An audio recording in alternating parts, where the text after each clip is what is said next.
100 push-ups in 1 minute. Oh, di ba? So, sample daw. Kaya, sir. Kaya, sir, sample. Ayan, no? Yung executive secretary po talaga yun.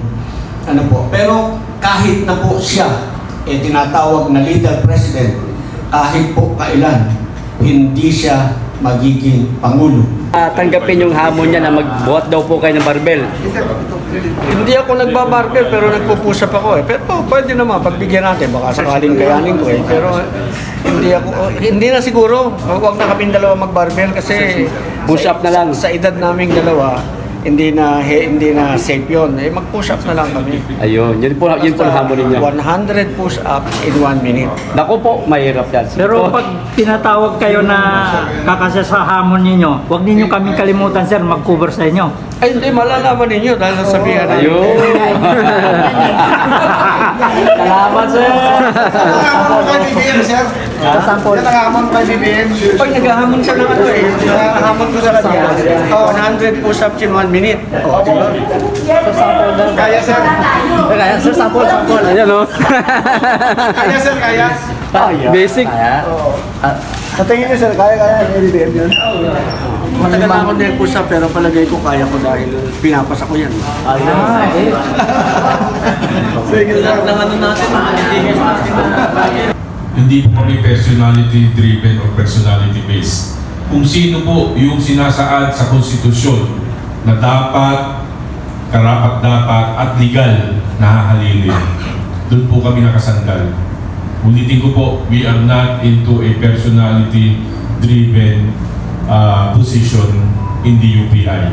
We are for a legitimate constitutional successor. Para po klaro for the record. Salamat kay John Gallan, sir. Sir, yung ganitong pangyayari at kita natin sa social media, yung ganon din, yung executive secretary, yung nangunguna sa mga pulong-pulong nila. So, hindi ba pwedeng makikialam yung Supreme Court na mag-obliga? Attorney Bernardo, sir.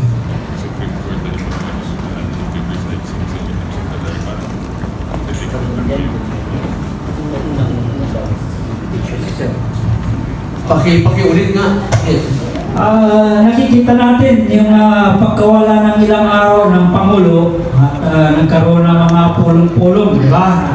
Yung executive secretary yung namumuna sa mga pulong. So, ang tanong ko, yung Supreme Court natin, di pwede silang makialam na mag-obliga na kung sinong pwede nang hahalili.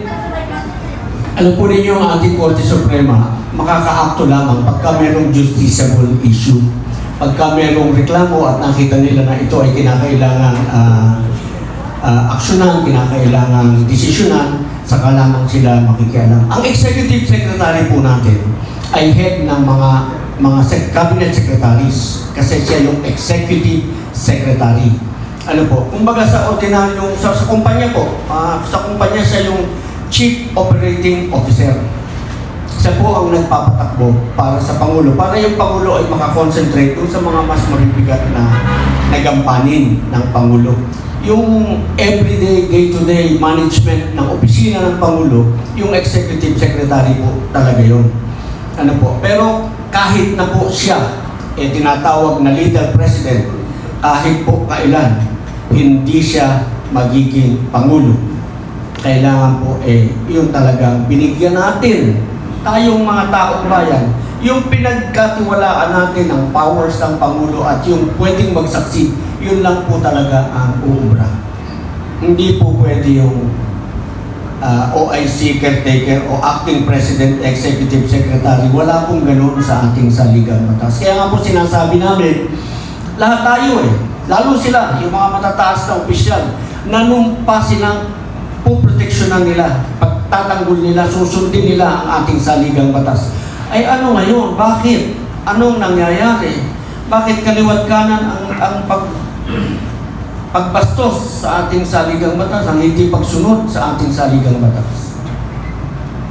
Dapat po tayong mamamayan mismo, talagang ipaalam natin na tama na po yung ginagawa ninyo yan. Gusto namin ngayon, ito po, mandato ng saligang batas, utos ng saligang batas.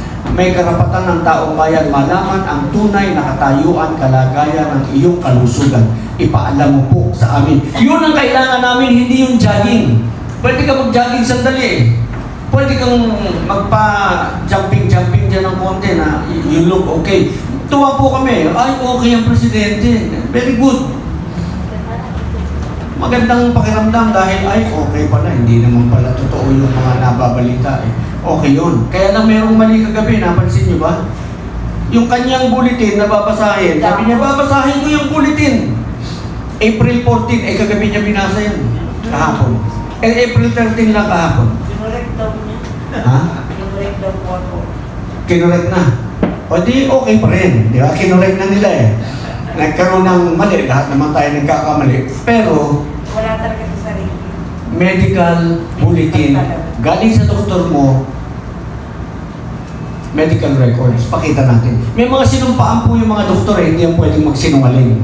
Lalo-lalo na kung kalusugan, kalagayan ng Pangulo, ating pag-uusapan, ay pag nagsinungaling siya, naku, at biglang namatay ang Pangulo, hala, Yan yung pinag-message. hanapin ka namin lahat. Salamat, Atty. Virgil. Next, please. Ng lakas, tumatakbo eh. Tumatalon eh. Kailangan po yung medical bulletin galing sa kanyang opisyal na doktor. At meron pa po kaming hiling doon. Yung hiling po namin isa pa, mag-hair follicle test po siya.